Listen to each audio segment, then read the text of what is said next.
Hola amigos de Tectón, yo soy Jesús Ellas y esto es el Centro Televisivo Tectón. Hoy os traigo los peligros de las prácticas de meditación o sanación de las ideologías orientales, tal como el yoga o el reiki. Queremos encontrar cuál es la diferencia entre la meditación que se utiliza en las ideologías orientales, como el yoga por ejemplo, y la meditación cristiana. ¿Por qué no nos fijamos en las diferencias entre las espiritualidades cristianas y oriental primero? De acuerdo con lo que enseña la fe católica, todos los hombres son criaturas que son llamados de la nada para servir y conocer a Dios. Un cristiano es alguien que sabe que su vida está relacionada con Cristo, que sin Él no puede sobrevivir.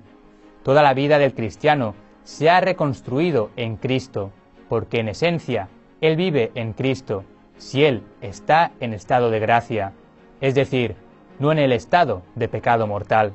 Por supuesto, esto tiene que ser su elección, ya que Dios siempre respeta el libre albedrío de la persona humana.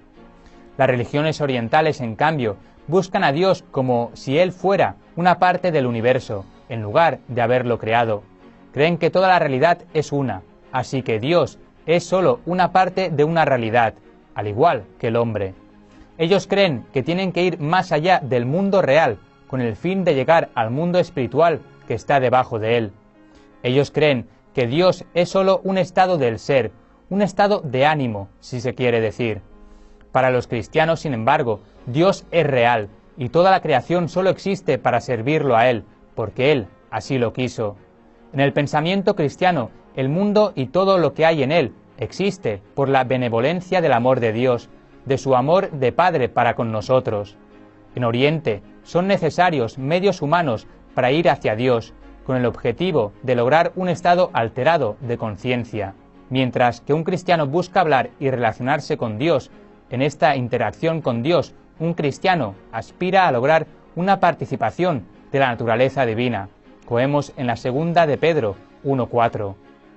Las religiones orientales, por otro lado, tratan de encontrar a Dios dentro y encontrar una vía de escape de las realidades y las distracciones del mundo exterior. Esto siempre se intenta por diferencias técnicas psicológicas o fisiológicas, en lugar de un encuentro con la personalidad divina de Dios. Las religiones orientales confunden la técnica con el encuentro. Ellos no creen en Dios como suprema persona, sino como una parte de sí mismos y del universo. Cuando un católico habla de la gracia santificante, por ejemplo, se refiere a la gracia de la unión con Dios. Con la ayuda de la gracia se nos da una parte de la santidad de Dios mismo, que es su manera de darse a sí mismo al hombre. Mediante la aplicación de esta gracia en nuestra vida diaria, viajamos en el camino de la conversión, que es la unión completa con Dios. Nuestra meta como cristianos católicos no solo es una paz interior tan buscada por las religiones orientales, sino la santificación del cuerpo, la mente y el corazón. No solo personalmente, sino incluso para el mundo entero. El mundo oriental, en vez, reclama la paz interior de uno mismo, sin tener en cuenta a Dios o a los demás, e incluso otras realidades de la vida de uno. No hay que dejarse llevar por las prácticas artificiales tales como la meditación trascendental. No estoy más que repitiendo el viejo mensaje de la Iglesia. El camino del Padre requiere una fe firme y con paciencia, mientras que las ideologías orientales desean aprovechar cada don espiritual y aún la contemplación directa del Dios absoluto, por la fuerza y rapidez, y con frecuencia hacen un paralelo entre la oración en el nombre de Jesús y el yoga o la meditación trascendental y similares. Debo subrayar el peligro de este tipo de errores. Se engaña quien procura despojarse mentalmente de todo lo que es transitorio y relativo, con el fin de cruzar un umbral invisible, al darse cuenta de su origen eterno, de su identidad con la fuente de todo lo que existe, con el fin de regresar y unirse con Él, la transpersonalidad absoluta. Estos ejercicios intentan levantarse a la contemplación suprarracional del ser, experimentar una cierta inquietud mística, conocer el estado de silencio de la mente, cuando la mente va más allá de los límites del tiempo y del espacio. Pero, el Dios de la verdad, el Dios vivo, no está en todo esto. Es la propia belleza del hombre, creado a imagen de Dios, que se contempla y ve como la divinidad, mientras que Él mismo aún continúa dentro de los confines de su criatura. La tragedia del asunto radica en el hecho de que el hombre ve un espejismo que en su anhelo por la vida eterna él confunde con un auténtico oasis. Esta forma impersonal de los ascetas conduce finalmente a una afirmación totalmente errónea del principio divino en la naturaleza misma del hombre. El hombre, que está cegado por la majestuosidad totalmente imaginaria de lo que contempla, de hecho, pone el pie en el camino de la autodestrucción y, por tanto, se ha descartado la revelación de un Dios personal. En pocas palabras, la oración auténtica va a Dios desde nuestra alma y no a la propia alma. Nuestras almas se acercan a Dios mismo y no se ponen en un espacio lejano en nuestra mente, como lo que ocurre en la meditación trascendental, el yoga, etc. Por cierto, estas prácticas no solo nos alejan de Dios, sino que también nos dan la idea de que se puede escapar de la vida y la realidad.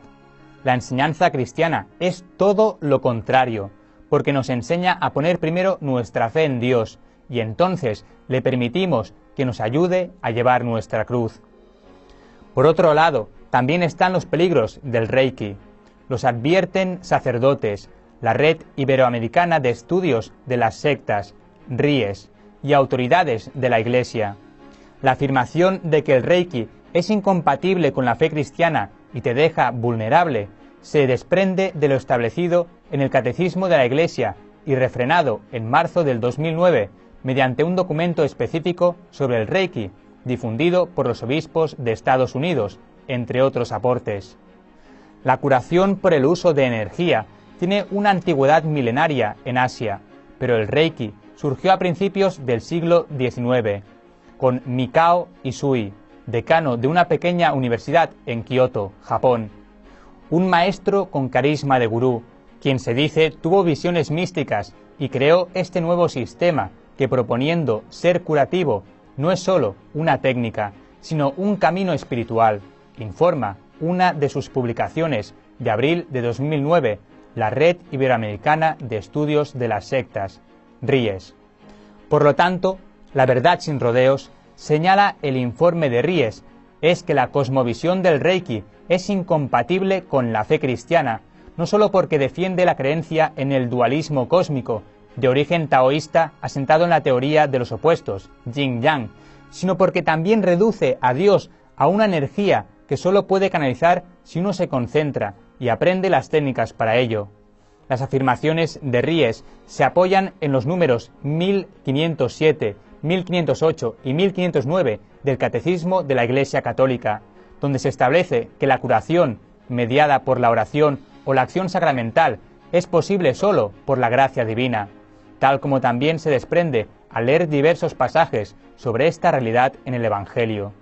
Esta certeza de fe deja en evidencia entonces el error fundamental en que incurren los defensores del Reiki, señalan en RIES, pues siguiendo los escritos de Isui, su creador, esta sería una técnica que canaliza la energía universal de la vida, administrable al arbitrio humano y sin identificar el real origen de esa supuesta energía. Pueden parecer extremas estas afirmaciones, cuando incluso médicos bien formados científicamente en universidades laicas incorporan al Reiki como parte de la terapia complementaria para personas que padecen dolor y no pocos católicos se aventuran a probar. Sin embargo, para el sacerdote Salvador Hernández, valorado exorcista de la Iglesia en España, la, en apariencia, benéfica oferta de curación que propone el Reiki entraña riesgos para la salud espiritual de las personas. Él mismo dice: muchas ofertas de la nueva era, como el Reiki, consisten en que alguien te impone las manos. ¿Qué garantías tienen de esa persona? Puede ser un brujo camuflado. He tratado muchos que vienen del Reiki, de recibir esa imposición de manos, de abrirse a guías, a entes.